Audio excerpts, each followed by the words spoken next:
नमस्कार दोस्तों, Gurukul of politics यानी कि राजनीति के गुरुकुल में आपका स्वागत है और मैं हूं आपका दोस्त धर्मेंद्र कंवर। मेरे साथ आपको कुछ जाने पहचाने चेहरे दिख रहे होंगे और ये हरियाणा के वो साथी हैं जिन्होंने 42 दिनों तक आपका नेतृत्व किया और हरियाणा के जो लिपिक साथी हैं उनकी मांगों के साथ को लेकर सरकार से बातचीत की। लिपिक साथियों को क्या मिला और क्या नहीं मिला ये बहुत अलग विषय है, लेकिन हरियाणा में एक कमेटी बनाई जो राघवेंद्र राव जी की अध्यक्षता में बनी है और क्लर्कों की मांगों पर विचार करना और उनकी मांगों को आगे बढ़ाना उस कमेटी का काम है। उस कमेटी में जो सदस्य हैं, दो साथी लिपिकों के हैं, जिनमें से एक साथी विकास शुक्र हैं, वो हमारे साथ हैं।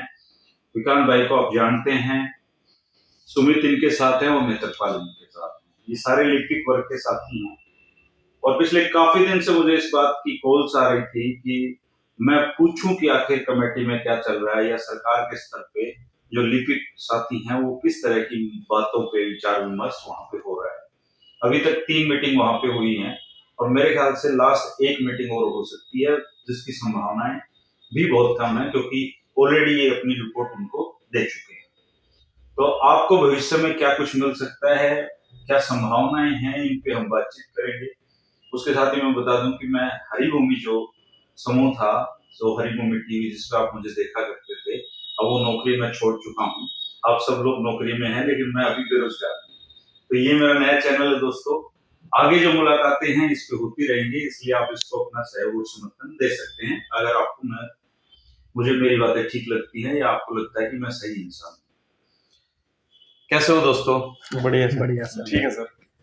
विकास भाई, अभी तक 3 मीटिंग्स आपकी हुई हैं। जी सर। तो मैं जानना चाहूंगा आपसे, क्योंकि आप कमेटी के मेंबर भी हैं, जी पहली मीटिंग में क्या हुआ था? सर, पहली मीटिंग में normal formal hi hello type हुआ था और जो गवर्नमेंट ने 4 मैंडेट दिए थे कि कैडर स्ट्रक्चर, पे स्ट्रक्चर और क्या ड्यूटीज हो सकती हैं, डिले इन प्रमोशन किस कारण से हो रहा है, उन बिंदुओं पर चर्चा हुई थी। तो आगे के लिए ये बताया गया था कि आप किस प्रकार से इन चारों बिंदुओं पर काम करेंगे, आप रिपोर्ट हमें सौंपेंगे। तो पहली मीटिंग सिर्फ 30 मिनट्स की ही हुई थी। Formal meeting. जी। ठीक है।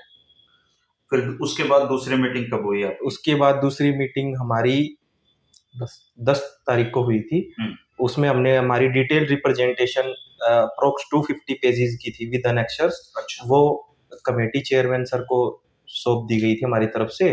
तो तब उनको रिपोर्ट दी गई तो उन्हें थोड़ी सी ज्यादा बल्कि लगी ये रिपोर्ट। तो उन्होंने इसको देख करके ये कहा कि ये रिपोर्ट है? जी सर। अच्छा। ये रिपोर्ट दी ये थी। पूरी रिपोर्ट आपने हमको दी? जी, ये एनेक्सर्स हैं सर।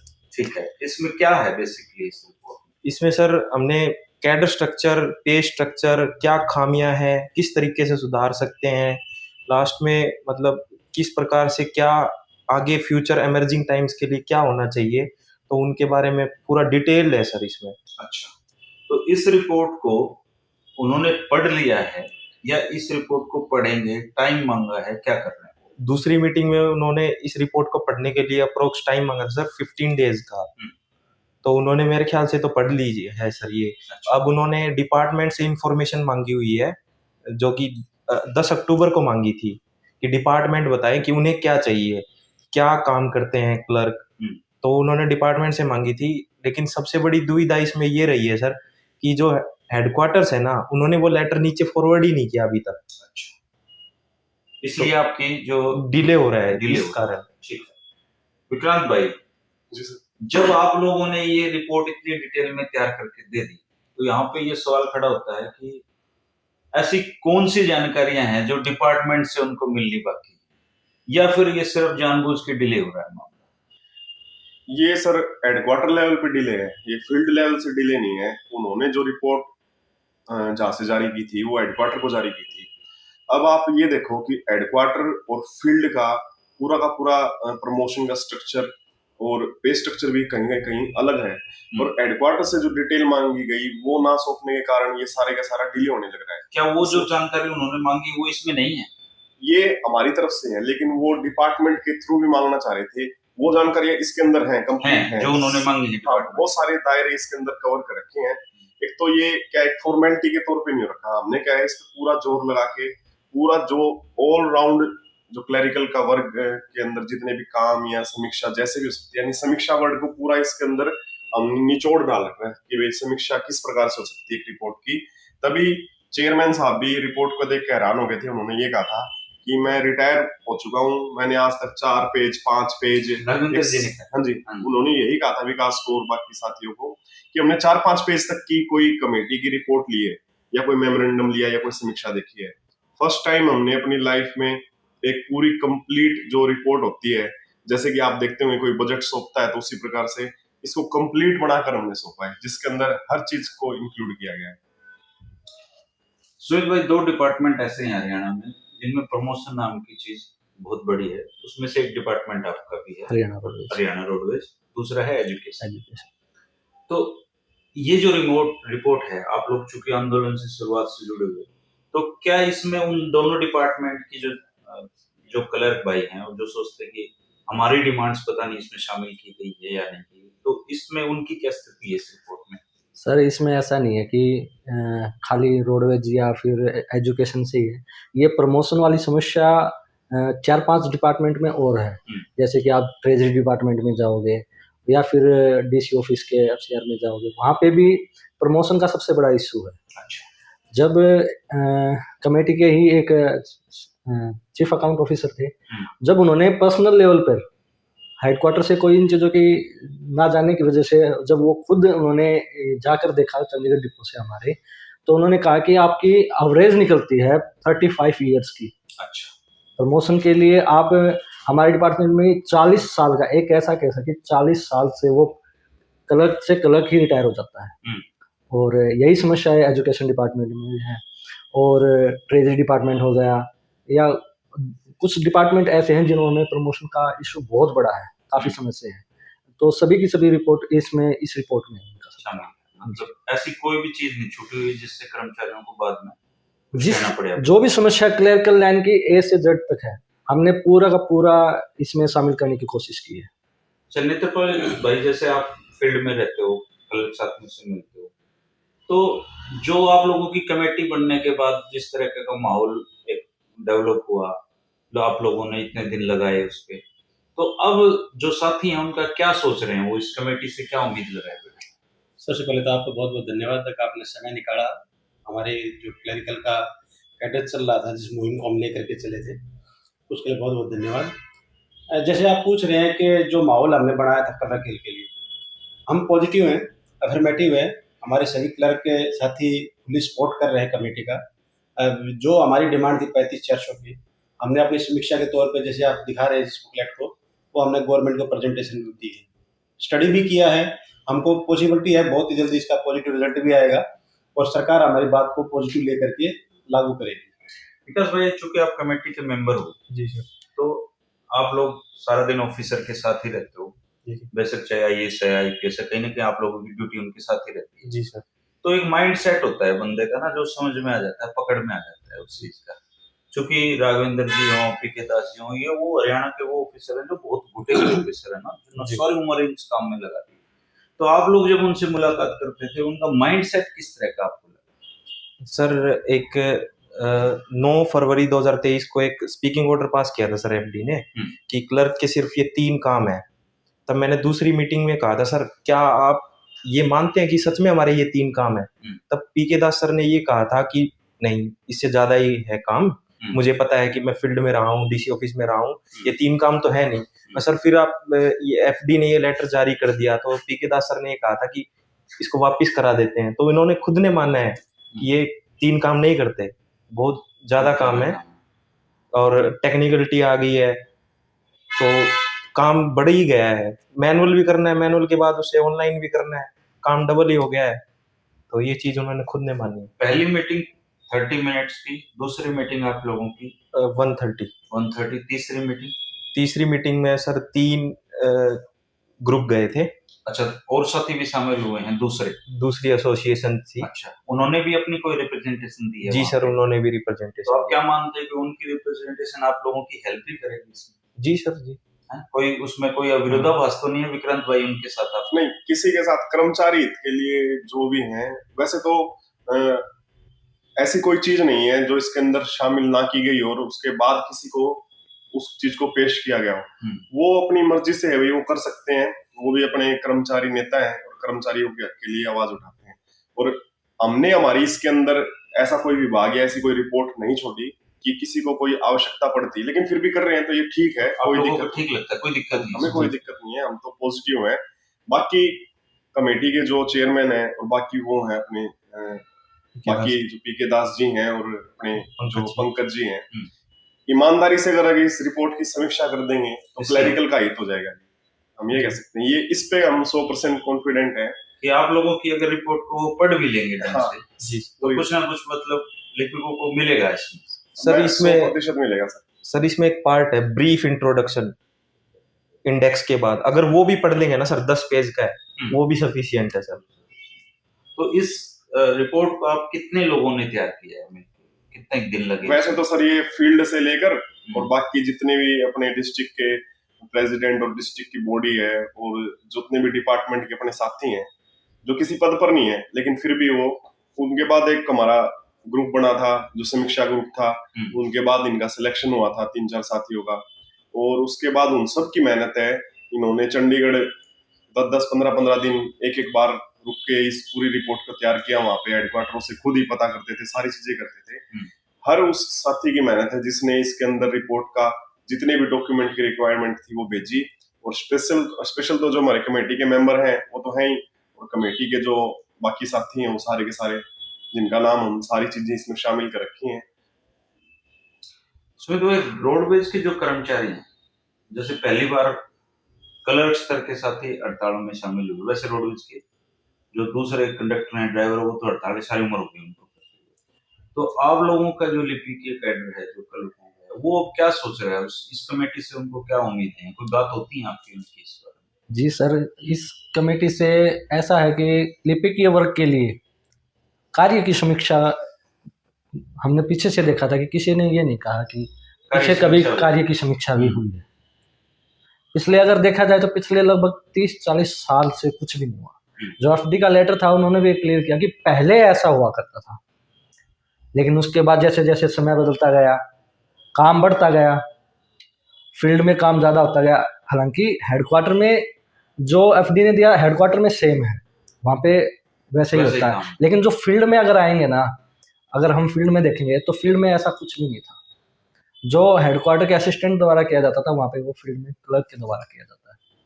लेकिन ये चीज़ें ऊपर तक मेंटेन नहीं ऊपर तक भी अपडेट नहीं हुई। लेकिन अब जो ये कार्य की समीक्षा हुई है, चाहे वहाँ के पीके दास द्वारा खुद माना गया है कि ये चीज़ें हो रही हैं कि क्लर्क इतना काम कर रहा है, तो ये सेटिस्फैक्ट्री है कि हमारे कार्य की समीक्षा हो रही है। अब हम पैसे किस चीज़ के लिए, बेसिक किस चीज़ के लिए थी कि हमारी मेन लड़ाई थी हमारी कार्य की समीक्षा वो हो रही है और उसी के अकॉर्डिंग वो खुद भी मान रहे कि आपका कम है। तो ये चीज़ें काफ़ी बेनिफिशियल है कि हम अपनी दिशा में सही तरीके से जा रहे हैं। अच्छा विकास भाई, जैसे पूरा जो लिपिकी आंदोलन था ना, इसमें मैं शुरुआत से लेकर आखिर तक मतलब लगा रहा, इसमें जुटा, मतलब कुछ इमोशनल कारण लगा लो या फिर आप लोग मुझे लगा कि ये गरीब सी प्रजाति है, इसका साथ देना चाहिए। तो जैसे मैंने महसूस किया कि उस समय जो आंदोलन को लीड कर रहे थे और एक जिम्मेदारी विक्रांत कंवर को दे रखी थी, तो इनके ऊपर ना पहाड़ जितना प्रेशर टिका हुआ था और ये काफी भावुक भी थे आंदोलन, जब आप लोगों का कुछ हुआ नहीं। तो अब वही वाला प्रेशर क्या आप कमेटी में जो 2 लोग हैं वो भी महसूस कर रहे हैं? नहीं सर, मैं तो ऐसा महसूस नहीं कर रहा। मैं फ्रीली काम कर रहा हूँ बिल्कुल। अच्छा, कोई दिक्कत नहीं है मुझे अभी तक। तो क्या साथियों के फोन आते हैं कि जब एसोसिएशन की तरफ से मेरा नाम रिलीज किया गया था, मेरा और पंकज का, तब उसी रात फोन आने शुरू हो गए थे कि रात के 2-2 बजे तक। उससे 10-15 दिन और आए थे, लेकिन बाद में अब जैसे मैं उनको व्हाट्सएप पे सबके सुझाव लिए सर। इसमें मतलब इसमें SCS कैडर होता है, accounts officer, chief account officer जो रिटायर्ड हो चुके हैं, उनसे भी सलाह ली गई है, एडवोकेट से भी ली गई है। क्या हम इसमें लीगल पॉइंट भी बाद में भी यूज कर सकते हैं? अगर कमेटी हमारे पॉइंटों को सीरियस ना ले तो बाद में लीगल एंगल के तरीके से भी हम इसको करना चाहेंगे। अच्छा, ये टोटल मिला के कितने पेज की रिपोर्ट बना दी आपने नेक्स्ट ईयर? सर जो हमने सेकंड मीटिंग में दी थी ना सर, वो 250 की है जो बुकलेट के फॉर्म में है, और अलग से हम सप्लीमेंट्री भी दे चुके हैं। अब रिसेंटली जैसे जो हेडक्वार्टर से सूचना मांगी है कमेटी ने, वो हेडक्वार्टर्स तो दे नहीं रहे, वो भी इवन हम ही प्रोवाइड करा रहे हैं उनको। अच्छा, हेडक्वार्टर ने दी नहीं? हाँ, हेडक्वार्टर्स दे नहीं रहे, और ना ही फील्ड में नीचे सर्कुलेट कर रहे हैं वो। फिर हमने जहाँ पर ज्यादा दिक्कत है उनकी तरफ से मैसेज आया था कि भाई इन डिपार्टमेंट का आप प्रोवाइड करवा दीजिए, वो मैंने अलग से भी उनको सप्लीमेंट्री दे दिया है। विकास भाई, ये किस तरह की स्थिति है कि सरकार की एक कमेटी है, वो रिपोर्ट मांग रही है और डिपार्टमेंट दे नहीं रहे उसको? ये ऐसा कैसे होता है? आप लोगों की कलर साथियों को ही देनी होगी वो रिपोर्ट। जी सर, वो हेडक्वार्टर ये नहीं चाहता ना कि ये सेम व्यवस्था जो हमने हेडक्वार्टर में बना रखी है वो फील्ड में बन जाए। अच्छा, उनके मन में मतलब ये यहाँ भी क्लैश है फिर उस तरह का? जी सर, जी। कि उनको कुछ मतलब आप लोगों से आप लोग बेनिफिट ये ना क्लियर उठाएं। है, नहीं, ये एक वाला है। गलत एक इस रिपोर्ट के अंदर एक चीज है, उसको स्टाफिंग पॉलिसी कहते हैं सर। हेडक्वार्टर के अंदर वो लागू है, जो सरकार ने नियम बना रखा है कि एक क्लर्क के ऊपर कितने असिस्टेंट होने चाहिए। अच्छा, फील्ड के अंदर वो लागू नहीं है। जैसे कि हेडक्वार्टर के अंदर वो लागू है, एक क्लर्क पे कितने असिस्टेंट है? दो असिस्टेंट है। यहाँ पर क्या है, 5 क्लर्क को असिस्टेंट नहीं मिलेगा आपको, तो प्रमोशन का चैनल उसका बंद। आगे उसको जैसे भी कहते हैं कि कॉन्स्टिट्यूशन में भी कि अपनी पदोन्नति का, अपने आप को वित्तीय ऊपर लाने का उसका अधिकार होता है, तो उसका अधिकार फील्ड में तो छीन लिया जाता है, लेकिन हेडक्वार्टर में उसका बना हुआ है। तो स्टाफिंग पॉलिसी दोनों जगह की डिफरेंट है कि भाई वहां पर तो एक क्लर्क ऊपर 2 असिस्टेंट, असिस्टेंट के ऊपर फिर डिप्टी की पोस्ट, वो सारी चीजें एक ऑफिस की वहां पे बनाई हुई है जो सरकार ने दे रखी है। जब एक ऑफिस की स्थापना होगी तो वहां पे एसएनई हो रही, इस प्रकार से होगी, लेकिन फील्ड में वो इम्प्लीमेंट नहीं है बिल्कुल भी। वो क्लर्क है तो क्लर्क ही, असिस्टेंट, डिप्टी, सारा कुछ वही डीलिंग एंड, लास्ट तक का डीलिंग एंड एक क्लर्क ही रहेगा, जिम्मेवारी से लेकर बाकी सारी चीजों तक। लेकिन उसका जो पे स्ट्रक्चर है वो वहीं पे रहेगा क्लर्क। ये जो कमेटी की रिपोर्ट है, इसको कितने दिन में देनी थी सरकार को? 3 महीने में ना? 3 महीने में, जिसका समय लास्ट नोटिफिकेशन से 23 नवंबर को पूर्ण हो रहा है सर इसका समय। हो जाएगा है? जी सर, आज हो गया, मतलब 3 महीने हो गए। जी सर। तो आज तुम दे नहीं पाएंगे वो रिपोर्ट? नहीं सर। तो फिर कितना टाइम और लग सकता है इसमें? सर दिसंबर तक लगता है हो जाना चाहिए। दिसंबर को वो सरकार को दे देंगे? जी सर। अच्छा, तो ये उम्मीद करी जा सकती है कि नए साल में अगर सरकार आप लोगों को कुछ देने के लिए वास्तव में गंभीर है, जी, क्योंकि ये जरूरी नहीं कि वो रिपोर्ट दे वो लागू कर दें, हो सकता है वो उसको अपना दराज में डाल दें। जी, तो अगर गंभीर है तो इसका मतलब नए साल में आप लोगों का संघर्ष तो कुछ मतलब नतीजा आ सकता है। जी सर, बिल्कुल। हालांकि जो रिपोर्टें होती हैं उनका फायदा ये होता है कि उनका लीगल स्टेटस हमेशा बना रहता है ना। वो ये सरकार अगर नहीं करेगी तो अगली करेगी। जी। तो अब कमेटियां तो ऐसी ऐसी 20-20 साल बाद भी रिपोर्टिंग लागू हुई। तो एक तो इसका फायदा मुझे दिखता है कि आपकी जो कार्य की समीक्षा है, पहली बार वो हो रही है हरियाणा में, जो अभी तक नहीं हुई थी। दूसरी बार, क्या इससे पहले और कोई कमेटी भी बनी है कर्म लिपिकों को लेकर? सर गैजेटेड नोटिफिकेशन आज तक नहीं निकला था, गवर्नर के साइन होकर गैजेटेड नोटिफिकेशन निकला। इसलिए क्या है कि हमें विश्वास है पर्सनली कि ये फॉर्मेलिटी नहीं हो रही, कुछ ना कुछ तो करेंगे, पक्का करेंगे। जो हमने दिया है, हमारी डिमांड 35-400 है और समीक्षा, कार्य समीक्षा के आधार पर उसी पे काम होने लग रहा है। तो एक तो फॉर्मेलिटी नहीं हो रही, गैजेटेड नोटिफिकेशन है।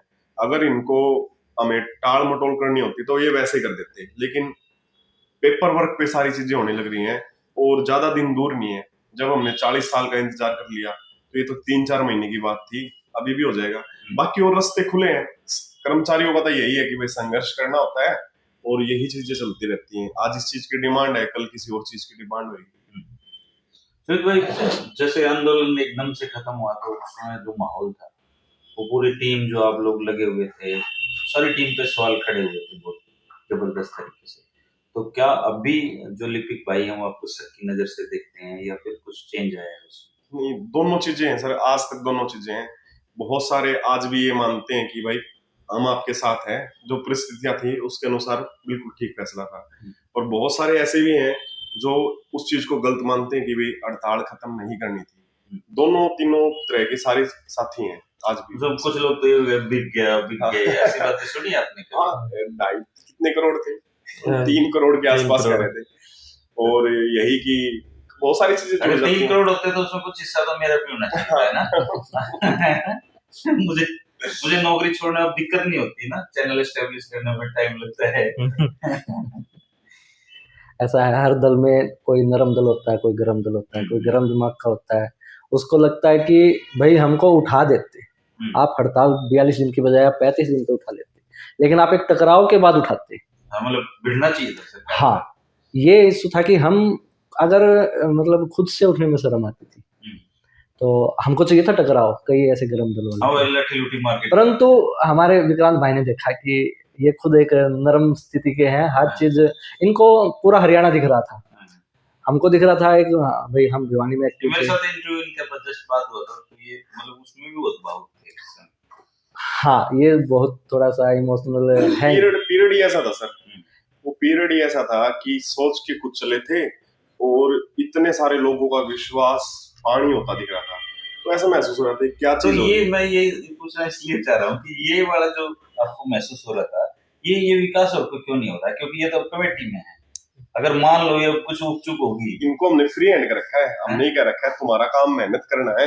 ये बता नहीं रहे अंदर से। नहीं सर, मेरे को पहले दिन हुआ था, हाँ। अब मैं उनसे फेमिलियर सा लगता है मेरे को, मैं उनसे फोन पे ही बात कर लेता हूँ। अच्छा, किसी भी टॉपिक पे करनी हो तो मेरे को ऐसा कुछ नहीं फील हो रहा सर। पहले दिन हुआ था कि पता नहीं कैसे क्या बात करेंगे, अब जैसा वो मेरे से काउंटर भी करते हैं ना, तुरंत रिप्लाई कर देता हूँ सर। तो वो चलती चलती मीटिंग में मतलब वो भी खुद फेमिलियर हो जाते हैं, वो भी ऐसे कहना भाई मेरी भी सुन ले, तो वो ऐसा हो जाता है। जैसे एक्चुअली थोड़ा रिटायरमेंट के बाद नहीं, थोड़ा स्पेस दे दिया थोड़ा उन्होंने। नरम पड़ जाते हैं। इसका कारण ये भी होगा मतलब उनके पास पॉजिटिव कुछ शायद कार्य समीक्षा इनको लेके शायद उन्होंने पढ़ा हो, तो वो कुछ पॉजिटिव भी हुआ है, उनको ये माइंडसेट थोड़ा चेंज हुआ इस चीज को उनका। भी हैरान थे लेके कि क्लर्क ऐसी रिपोर्ट तैयार कर सकते हैं। नहीं, इससे तो आप लोगों ने साबित कर दिया ना कि क्लर्क वही पढ़े लिखे लोग हैं। नहीं तो क्लर्कों को तो पढ़े लिखे नहीं मानते लोग हैं। इससे आप लोगों ने कम से कम एक मेहनत की तो दिखती है इससे। इसको भी आने वाले टाइम में रिलीज कर देंगे हरियाणा में, सभी इसको आराम से पढ़ेंगे। अभी नहीं कर रहे क्योंकि भाई कमेटी की रिपोर्ट नहीं आई, तो वहां से भी वो चीजें होती है। कमेटी की रिपोर्ट आने के बाद आप इसको पब्लिकली रिलीज कर दोगे, इसके ताकि वर्ड लोगों को पता लगे या वो लोग रख लें आगे काम आ सकती है। तो कुल मिला के अब ये आप लोगों की जो सारी उम्मीदें हैं इस बात पे टिकी हुई हैं कि कमेटी आप लोगों की बात को पॉजिटिवली ले और पॉजिटिवली सरकार को सौंपे। अगर नहीं सौंपा और आपकी ये उम्मीदें सिर्फ इस कमेटी की रिपोर्ट में ही बंद होती रहेगी, तो आपके पास प्लान बी भी है कोई, या फिर खत्म हो जाएगा? बिल्कुल है सर, आने वाले 2024 के अंदर जनवरी फरवरी में हम काफी बड़ा सम्मेलन करेंगे राज्य स्तरीय, जिसकी तैयारी हर एक जिले के अंदर हम करने लग रहे हैं। और मैंने जैसे आपको बताया था कि भी कर्मचारियों का यही रहता है कि संघर्ष, तो उसी रास्ते पे सारे जिले तैयार हैं, सारे साथी तैयार हैं, क्योंकि अपनी जायज डिमांड को कमेटी के थ्रू हो चाहे संघर्ष के थ्रू हो, हर उस तरीके से हम सरकार तक पहुंचाएंगे। बाकी सरकार के ऊपर है कि भाई अगर मान लेंगे तो बात ठीक है, नहीं तो वही संघर्ष का रास्ता है ही हमारे पास। चलो एक चीज तो हुई कि आप लोग कम से कम इकट्ठे तो हुए। मैं हमेशा आंदोलन में भी ये बात करता रहा, कम से कम इस बहाने आप लोग इकट्ठा तो हुए। दूसरे पोस्ट के जो साथी हैं वो भी ये कहते हैं कि भाई कोई ड्राइवर है रोडवेज का, टीचर है, वो भी कहते हैं क्लरिकल वर्क कभी भी इतना इकट्ठा नहीं हुआ था। वो फर्स्ट टाइम उन्होंने देखा है एक ऐसा आंदोलन जिसके अंदर कंप्लीटली वो इसके अंदर शामिल थे। नेत्रपाल भाई, क्या कहोगे आप अपने आंदोलन के बारे में? सर आपने क्या सीखा इस आंदोलन से? बिल्कुल बहुत ही बढ़िया है। आपने जो पूछ रहे हैं असली बात तो यही है कि आंदोलन से क्या सीखा। जैसे कि प्रधान जी ने बताया कि क्लरिकल वर्क पहली बार ऐसा आ रहा है। जब हमने ये टेबल तैयार कर रहे थे 1967 से लेकर के 87 में, जब हम ड्रास्टिकली नीचे जाने लगे और आज करीब 40 साल के आसपास हम ये देख रहे हैं कि क्लरिकल वर्क को बिल्कुल ही निम्न स्तर का बना दिया गया है। उससे पहले जितना भी इक्विवेलेंट था जेबीटी का, रेंजर का, ये तब दूसरी पोस्टें थी। तब ये हमारे राज्य प्रधान विक्रांत जी का और हमारे उस टाइम के जो महासचिव थे अश्विनी का, इन साथियों ने देखा कि ये दारूड़ा पोस्टिंग था पहला, तो देखते तो कुछ बचता ही नहीं था। तो वहां पर पहली जरूरत ये नजर आई कि क्लर्कों का बेसिक पे कैसे बढ़ाया जाए। तो अंकुर था, इन्होंने प्लानिंग किया। हम बैठे, आज से 3 साल पहले की बात बता रहे हैं, फर्स्ट टाइम मीटिंग गया तो उस टाइम मेरे ख्याल से 17 या 18 कैंडिडेट थे। पूरा हरियाणा के आए थे और वहाँ से फॉर्मेशन स्टार्ट हुआ। हम लोगों को नहीं पता था हम यहाँ तक चले जाएंगे कि आज हरियाणा के अंदर सिर्फ 35-400 इक्विवेलेंट क्लर्क माना जाएगा।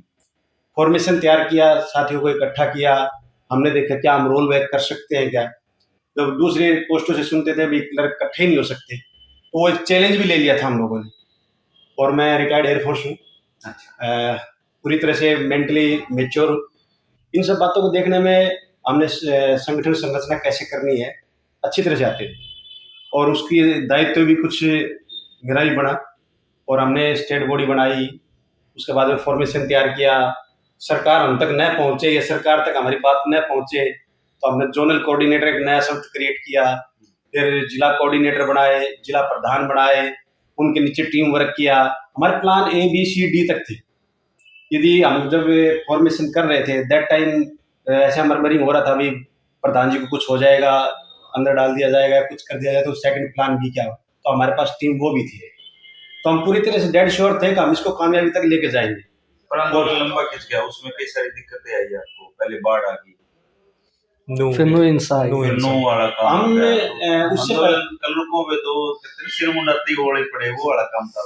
हम 18 जून को जब हमने अपना शक्ति प्रदर्शन किया करनाल में, तो उससे पहले तक 10 दिन तक हम थोड़ा सा बहुत आपस में डिस्कस करते रहते थे, रात भर फोन होते थे हमारे, क्या हम अपने क्लर्क साथियों को निकालने में कामयाब होंगे। लेकिन गॉड ग्रेस, हमारे क्लर्क वास्तव में जज्बाती हैं और ये जो लोग भ्रम फैला रखे थे, कभी इकट्ठे नहीं हुए थे, कभी हो नहीं सकते, कभी होंगे नहीं, ये वास्तव में मिथ्या था। हमारी एक कॉल के ऊपर 18 बैच के बच्चे हैं सारे हम लोग। हमारे जितने भी सीनियर साथी थे, असिस्टेंट सुपरिटेंडेंट, सभी ने अपनी कुर्सियां छोड़ करके उस हमारा 18 जून के प्रदर्शन में भाग लिया और जबरदस्त तरीके से ऑलमोस्ट, यदि मैं गलत नहीं हुई तो 20 से 25 हजार लोगों को हमने करनाल के अंदर इकट्ठा किया। विकांत भाई, हर आंदोलन में एक बड़ा इश्यू होता है कि चंदे का। तो क्या आपका संगठन चंदे को लेकर पारदर्शी है? कितना पैसा आया, कितना खर्च हुआ, क्या इसको लेकर आप लोगों की कोई नीति है या फिर दूसरे जो संगठन चलते हैं वैसे आप? अभी तक सारा ट्रांसपेरेंसी है। चंदे की जो पर्ची कटी वो ऑनलाइन है और बैंक अकाउंट के थ्रू ही सारी पेमेंट हुई है अभी तक जितनी हुई है, और जितना जिले को दिया है वो सारा का सारा हिसाब आज तक हमारे पास है। वो कोई भी कलर साथी ले सकता है? कोई भी ले सकता है। हमारे सुनील गुज्जर हमारे राज्य के कैशियर हैं, वो कभी भी उनके पास से कभी भी ले सकते हैं और उन्होंने दिया भी है, जिला प्रधानों को दिखाया भी है। जब मीटिंग होती है तब उसके अंदर खर्चे की जितनी भी बातचीत होती है उसके अंदर वो ऑनलाइन मीटिंग में सुनील गुज्जर सबको बराबर हिसाब बता देते हैं। अच्छा, प्रधानी हरियाणा में ना 14 से साथ जुड़ा हुआ मुद्दा भी है। एक बार जो प्रधान रह गया वो हमेशा ही प्रधान बना रहना चाहता है। तो आपके साथ ऐसी स्थिति तो नहीं पैदा हुई है कि आप लगातार इनका नेतृत्व करना चाहेंगे या नेतृत्व आप दूसरे साथी को दे सकते? मैं नेतृत्व दूसरे साथियों को दूंगा। 100% इसमें जमा रहने की कोई जरूरत नहीं है आपको। नहीं, एक बस ये थोड़ा टारगेट है, ये जनवरी तक मेरे को पूरी उम्मीद है कि जनवरी तक हमारे उसमें कुछ ना कुछ होएगा। आपका ये सपना भी है मेरे ख्याल से कि कुछ इस सिरे तक लेके जाओ आप लोग। ना सभी का सपना है सर। हमारा सपना होता है सर, क्योंकि मेरा फर्स्ट टाइम याद आता है जब विक्रांत भाई हमारे पास आए थे हरियाणा रोडवेज में, तो वो उस दिन वो था भी ऐसा कि हम 2 क्लर्क आपस में बातें कर रहे थे। अच्छा। कि हम काम तो ये करते हैं। तब तक हमको पता था कि हमारे ऊपर एक ऐसा लेटर है कि क्लर्क खाली FD का लेटर आने से पहले हमको पता था कि ये डायरी डिस्पैच है। तो हम आपस में ऐसे बात करें कि डायरी डिस्पैच तो कहाँ यार, कितना काम करना पड़ता है और इस सैलरी में तो काम भी नहीं चलता। 1900 क्या है, 1900 कितना, कुछ रिस्पॉन्सिबिलिटी इतनी है कि कुछ हो जाए तो नीचे जाके क्लर्क पे ही मार पड़ती है। क्लैरिकल मिस्टेक से काम नहीं चलता, उसको कुछ ना कुछ प्रसाद मिलता है। तभी विक्रांत भाई आते हैं और बोले कि मैं ऐसे ऐसे इस चीज़ का करना चाहता हूँ, कि उन्होंने सारी बातें की बेसिक तो उन्होंने कहा, हमने भी की। बोले कि मैं पूरा हरियाणा में घूमना चाहता हूँ और इसके लिए मुझे साथी चाहिए। तो वही होता है कि कोई दर्द था, उस दर्द पे उंगली रखती थी मैंने, और पूरा हरियाणा इकट्ठा भी उसी दर्द की वजह से हुआ। सबको यही मर्म था कि सैलरी कम है, काम ज़्यादा है, सैलरी कम है, और इसी वजह से इनके साथ हम वाले हमारे साथ वो कारवा बता। खास बात ये है कि आपका जैसे संगठन है काज, मैंने जो महसूस किया आप लोगों के अंदर, लोगों को ना काज से कोई मतलब था, ना सर्व कर्मचारी संघ से मतलब था। वो सब आपकी डिमांड के साथ जुड़े हुए लोग। हो सकता है आपके संगठन में सदस्य तो अब भी कम ही हो। आंदोलन में सबसे ज्यादा सदस्य बढ़े थे हमारे, लगभग 60% सदस्य आंदोलन के दौरान दौरान ही बढ़े, नहीं तो पहले तो संगठन के स्तर पे तो आप एक थोड़ी ही संख्या में थे। अभी करीब 7,000 प्लस हमारे कैंडिडेट। अच्छा, 7,000 के करीब आपके। चलो, मैं तो उम्मीद करूंगा आप लोगों को नए साल में डॉक्टर साहब कोई तोहफा दें, आपकी डिमांड पूरी हो जाएंगी, और आप विकास और पंकज के ऊपर अब ये जिम्मेदारी है कि आप लोगों का सटीक प्रतिनिधित्व करेंगे, हैं? लेकिन गालियां बहुत पड़ेंगी अगर कुछ हुआ नहीं तो। ये हिस्सा है जी तो कर्मचारी नेता का, या जो आगे वो ऐसा है करते हैं जी, उसका। अगर ये part of साफ it। भी निकल जाएंगे ना तो दिला भी देंगे, गालियां देने वाले तो फिर भी गाली देंगे। किसी ने सोचा नहीं था सेल्फलेस होके आए हो यहाँ पे। ये है कि हमको लाइमलाइट में नहीं आना, हमको क्रेडिट नहीं चाहिए। कई ऐसे, अब भी ऐसे संगठन में ऐसे हैं जो नाम भी नहीं पता लेकिन वो बहुत काम कर रहे हैं। हाँ, उनके पास कोई पद भी नहीं है। जब एक छत बनती है तो बहुत सारे पिलर होते हैं, जमीन के अंदर भी बहुत सारी, अपने नींव बहुत मजबूत है, अब नीम कीट होगा किसी को पता नहीं होता।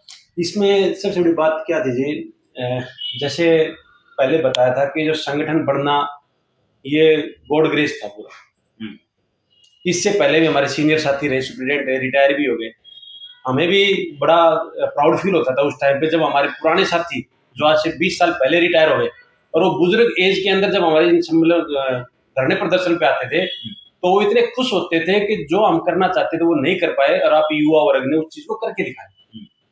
ये बहुत ही बड़ी बात थी। विक्रांत भाई, मेरे ख्याल से वो जो सारे सवाल थे उन्हें कंप्लीट हो चुके हैं, और मैं उम्मीद करता हूं कि आप लोगों की डिमांड नए साल में जरूर पूरी हो, और क्लर्क साथियों को जितना सहयोग में कर पाया उतना करते रहेंगे। आपकी कमेटी की रिपोर्ट पे जो कुछ भी होगा और आगे भी जो कुछ होगा, मैं कोशिश करूंगा कि अपने इस नए चैनल के माध्यम से आप लोगों से जुड़ा रहूं, और आप लोग भी अपने क्लर्क भाइयों को ये जरूर कहना कि मेरे चैनल को सब्सक्राइब करें, सहयोग करें। सभी भाई जानते हैं कि भाई हमारे आंदोलन में प्रमुख रूप से भाई साहब ने कितना हरिभूमि के जब चैनल उनका था, और अब तो दूसरा चैनल है गुरुकुल पॉलिटिक्स, उसमें सभी ने सब्सक्राइब कर रखा है जी, हमने शेयर कर दिया था उसी टाइम। बाकी ये हमारा जो काम है ये सामूहिक रूप का काम है, ये मैं हर एक साथी को कहना चाहूंगा कि सामूहिक रूप का जो काम है उसमें इंडिविजुअल आदमी का बहुत ज्यादा इम्पैक्ट नहीं पड़ता। इसलिए जो भी चीज हो आगे आने वाले टाइम में, महीने में, 2 महीने में, भविष्य के अंदर पता नहीं भाई क्या चीज क्या रहेगी, कहाँ पर क्या चीजें जाएंगी। जो पीछे सामना किया था वैसी स्थिति या उससे अच्छी स्थिति या उससे बहुत बुरी स्थिति कुछ भी हो सकती है। तो ये सामूहिक काम है, इसमें किसी इंडिविजुअल आदमी के फोर्स से काम नहीं हो सकता। इसलिए आप सबकी सहभागिता है, और आप जो पेशेंस इतने सालों से रख रहे थे, अभी कुछ महीने की बात है, कुछ महीने तक कुछ दिनों की बात है, वो रखें, पेशेंस रखो है। हाँ साथियों, पेशेंस रखिए, और फिर एक मुलाकात जरूर कमेटी की रिपोर्ट आते ही।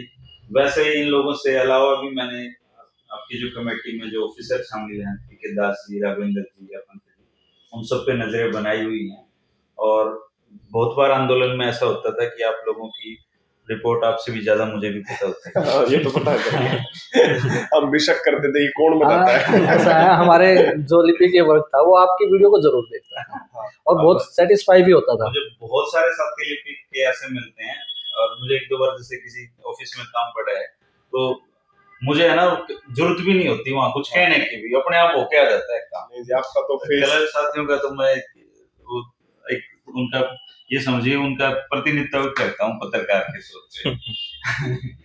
चलो, मैं आपको शुभकामनाएं देता हूँ दोस्तों कि आपकी डिमांड जल्दी पूरी हो और आपको नए साल में एक खुशी में बड़ा तोहफा मिले, और नहीं तो फिर संघर्ष के रास्ते तो आप लोगों के हाथ में ही हैं, और मिलते रहेंगे, मुलाकातें होती रहेंगी। अब मुलाकातों का माध्यम ये चैनल है, तो इस चैनल को आप सब्सक्राइब कर लें। अगर कोई आप ऐसा सवाल पूछना चाहते हैं जो मैं नहीं पूछ पाया, जो रह गया, तो नेक्स्ट मीटिंग में मैं उसको शामिल कर दूंगा। आप इसमें कमेंट कर सकते हैं, पूछ सकते हैं। शुक्रिया आप लोग आए और बात की। आपको आपके गुरुकुल ऑफ पॉलिटिक्स चैनल के लिए बहुत बहुत बधाई और शुभकामनाएं। और हम लिपि के वर्ग से गुजारिश करेंगे कि आप जितने भी आपके साथी हैं, यूट्यूब चैनल है इनका गुरुकुल ऑफ पॉलिटिक्स, तो आप इनको लाइक कीजिए, सब्सक्राइब कीजिए और बेल आइकन है वो भी दबाइए। और मोदी जी भी कहते हैं कि उनके चैनल पे हमारे लाइक करो, सब्सक्राइब मेरे करो, पास ये मोदी हैं और हर चीज को शेयर करो। शुक्रिया, नमस्कार, थैंक यू, धन्यवाद। चलिए।